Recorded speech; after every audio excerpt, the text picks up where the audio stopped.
Reading Zane and the Hurricane, and we are on chapter 11. This is called The Big Oops. The Girl with the Wild Hair. Just to remind you, so he was stuck in an attic. He had kicked open the window, but he passed out because of the heat. And as he was passing out, he saw the girl in the window. So that's where we left off. The girl with the wild hair says, "Hey, you stupid or what? Wasn't for that little dog, nobody know you in there." I try to answer back, but the words get stuck in my throat. Another voice, much deeper, goes, "Don't mind Melvina, she's a little wasp that keeps on stinging."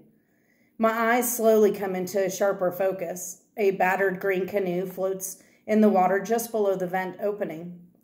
In one end, waving with her thin arms, is a girl with big eyes and wild hair, about my age but smaller than me and wicked skinny. In the other end, keeping balance with a paddle, sits a calm-looking, light-skinned black man with clunky, black-framed eyeglasses and a scrawny dreads poking out from under his straw top hat. Like a Mad Hatter kind of hat, the kind with the curvy brim. There's a pink feather in the hat band, sticking up like an exclamation point. It was Melvina's dog that heard. It was Melvina heard the dog, the man explains in a rumbly voice. The child's got ears like a bat. "I ain't no bat," she protests, folding her arms across her skinny chest.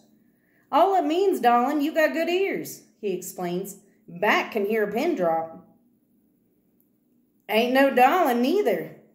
He smiles and shakes his head as if to say, what do I have to put up with? But in a way that makes me think he doesn't mind.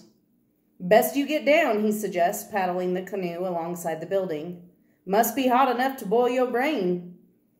Getting in the canoe proves to be difficult. I back out through the vent with my legs kicking air. Bandy barks and whines and licks my hands like he's worried he'll be left behind. Strong hands grab a hold of my feet and guide me down as the deep voice of the man in the funny hat tells me to keep calm and I'm doing fine. "There now, you good."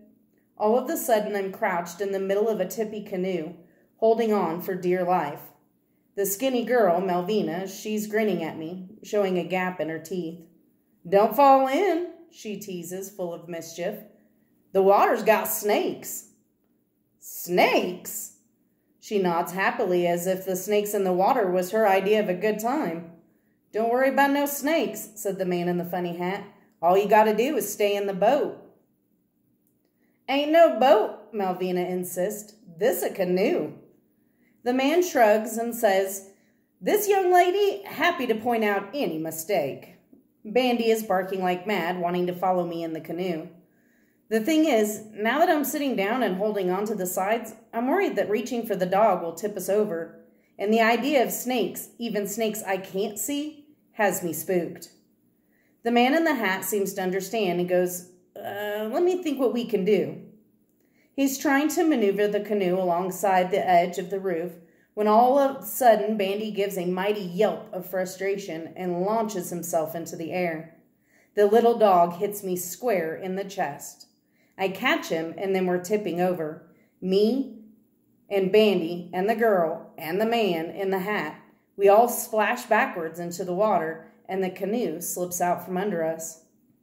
Bandy, totally freaked, climbing onto my head and pushes me under into the dark, snaky water.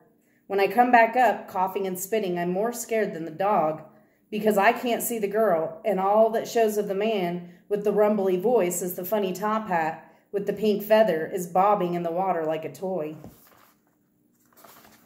All right, that's chapter 11. We're jumping on to chapter 13. I'm going to